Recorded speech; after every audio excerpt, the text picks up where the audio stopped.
युक्रेनका राष्ट्रपति भोलोदिमिर जेलेन्स्कीले अस्ति भर्खरसम्म भनेका थिए कि अब म नेटोको सदस्य बन्न चाहन्न।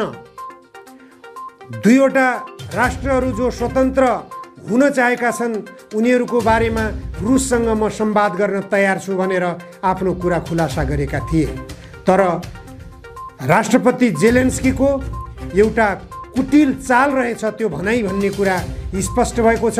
उनले हिजो मात्र फेरि भनेका छन् इस्लामिक स्टेटहरू जस्तै आतंककारीको रूपमा रसियन सेनाहरू युक्रेनमा प्रस्तुत भइरहेका छन्। अहिले साउदी अरबबाट 16,000 को संख्यामा लडाकुहरूले युक्रेनमा लड्नको निम्ति आउन तयार भइरहेका छन्। रुसको पक्षमा उनीहरू युक्रेनमा लड्न आउनु भनेको नेटो गठबन्धनसँग उनीहरू लड्न आउने घोषणा हो। नेटो गठबन्धनको युक्रेनमा गुप्त रूपमा प्रवेश र रुससँग अप्रत्यक्ष रूपमा भिडन्त गर्ने मानसिकताले गर्दाखेरि विश्वयुद्धको सम्भावनालाई बलियो बनाएर गइरहेको छ। युक्रेनमा एउटा अस्पतालमा पनि रुसले आक्रमण गर्यो भनेर हिजोसम्म निकै प्रचार गरियो, तर त्यो मिथ्या हो भन्ने कुरा रुसले प्रतिवाद गरिसक्यो।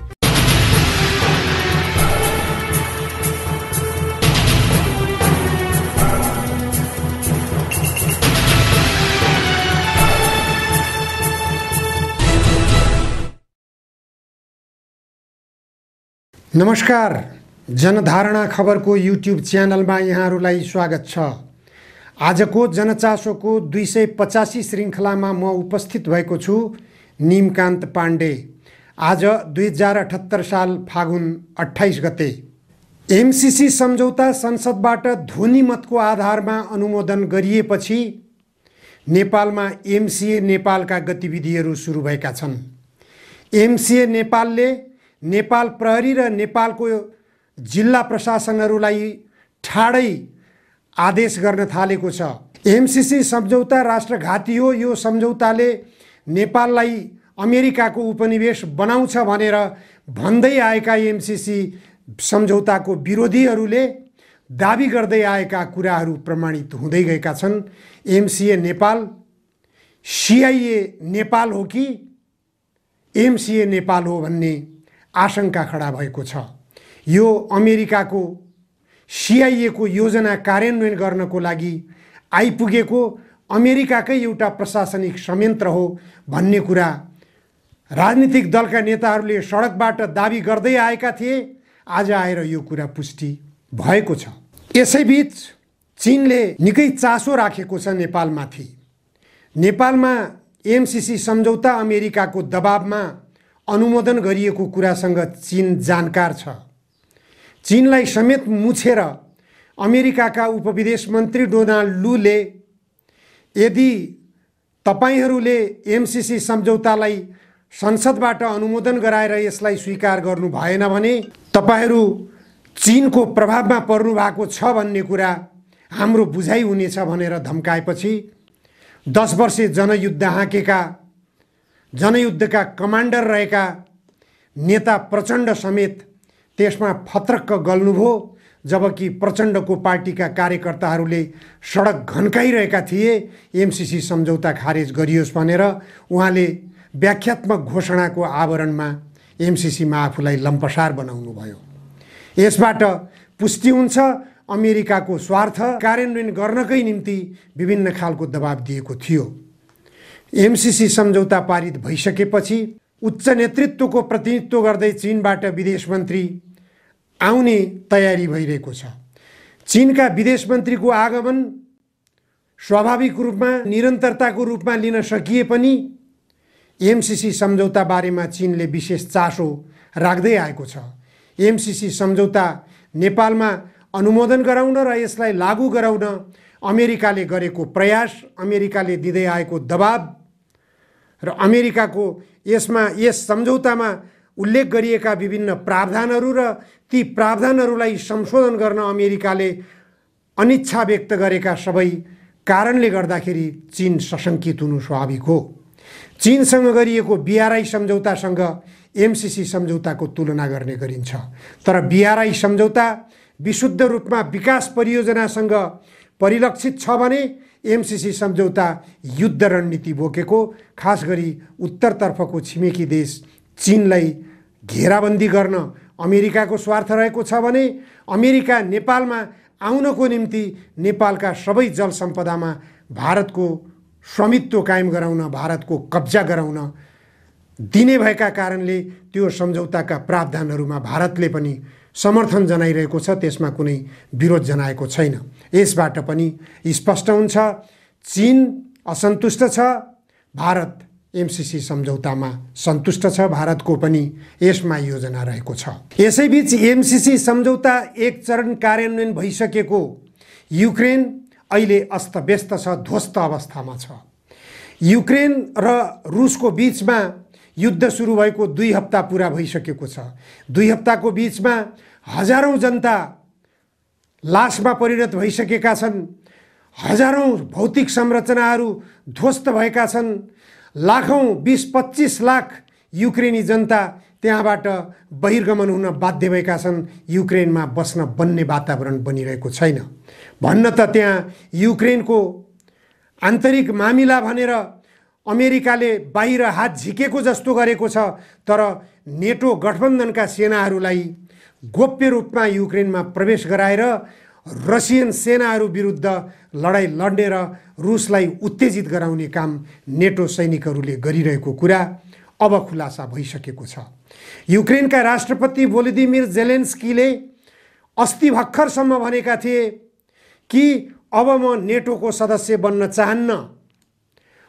2वटा राष्ट्रहरू जो स्वतन्त्र हुन चाहेका छन् उनीहरूको बारेमा रुससँग म संवाद गर्न तयार छु भनेर आफ्नो कुरा खुलासा गरेका थिए। तर राष्ट्रपति जेलेन्स्कीको एउटा कुटिल चाल रहेछ त्यो भनाइ भन्ने कुरा स्पष्ट भएको छ।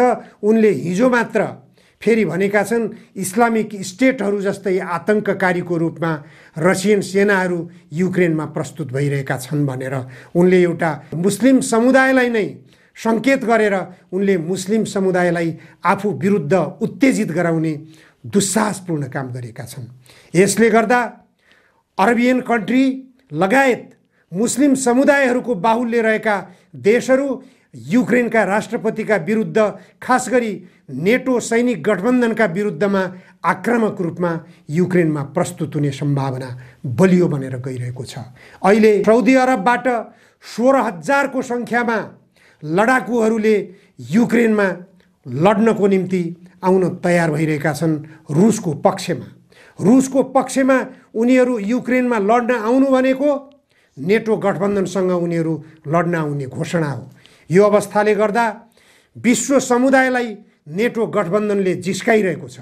नेटो गठबन्धनको युक्रेनमा गुप्त रूपमा प्रवेश र रुससँग अप्रत्यक्ष रूपमा भिडन्त गर्ने मानसिकताले गर्दाखेरि विश्वयुद्धको सम्भावनालाई बलियो बनाएर गइरहेको छ। युक्रेनमा एउटा अस्पतालमा पनि रुसले आक्रमण गर्यो भनेर हिजोसम्म निकै प्रचार गरियो, तर त्यो मिथ्या हो भन्ने कुरा रुसले प्रतिवाद गरिसक्यो, रुसले खण्डन गरिसकेको छ। रुसले आधिकारिक रूपमा खण्डन गर्दै भनेको छ कि युक्रेनमा त्यसरी अस्पतालमा कुनै पनि बखत रुसले हमला गरेको छैन। यो रुसलाई बदनाम गराउनको निम्ति युक्रेन सरकारले अथवा नेटो गठबन्धनले त्यहाँ आफै आक्रमण गराएर रुसलाई बदनाम गराउने चाल चलेको हो भनेर आरोप लगाएको छ। यसबाट पुष्टि हुन्छ रुसलाई हरेक तरिकाले नाकाबन्द गरेर, रुसलाई सञ्चार संयन्त्रहरूमा समेत नाकाबन्द गरेर उसका विरुद्धमा दुष्प्रचार गर्ने अभियानमा नेटो सैनिक गठबन्धन संलग्न भइरहेको छ। यो नेटो सैनिक गठबन्धनको दबावमा युक्रेनका राष्ट्रपति जेलेन्स्की फसिरहेका छन्। उनी अब न उम्किन सक्ने अवस्थामा छन्, न युद्धमा विजय हासिल गर्न सक्ने अवस्थामा छन्। उनको मूर्खताले, उनको धृष्टताले र उनको नेटो गठबन्धनमा गाभिन चाहने तीव्र इच्छाले गर्दा तेस्रो विश्वयुद्धको सम्भावनालाई बलियो बनाउँदै गइरहेको छ। यस्तो अवस्थामा नेपाललाई कसरी सुरक्षित बनाउने भन्नेतर्फ नेपालका राजनीतिक दलका नेताहरू गम्भीर बन्न जरुरी छ। अहिले एमसीसीले नेपाल सरकारलाई परिचालन गर्ने अवस्था सिर्जना भइरहेको छ। एमसीसी सम्झौतामा लेखिएका प्रावधानहरूका कारणबाट यो सम्भावना छ, किनभने अब एमसीसीको आवरणमा कुनै पनि नेटो गठबन्धनका सेना समेत नेपालमा आउन चाहेर उनीहरू आए भने तिमीहरू कुन देशका नागरिक हौ भनेर नेपाल सरकारले सोध्न नपाउने अवस्था त्यो एमसीसी सम्झौतामा उल्लेख गरिएको छ। नेपालमा अहिले सामाजिक सञ्जाललाई नियन्त्रण गर्न पनि सरकार क्रियाशील रहेको अवस्थाले पनि सङ्केत गरिरहेको छ कि नेपालमा एमसीसी सम्झौता कार्यान्वयन गर्नको निम्ति सामाजिक सञ्जालहरूलाई नियन्त्रण गर्ने खतरनाक षड्यन्त्र भइरहेको छ। सामाजिक सञ्जालहरूले नै, खास गरी युट्युब च्यानलहरूले एमसीसी सम्झौताका राष्ट्रघाती प्रावधानहरूको बारेमा जनतामा सुसूचित गर्ने काम गरेका छन्, जनतालाई जागरुक बनाउने काम गरेका छन्।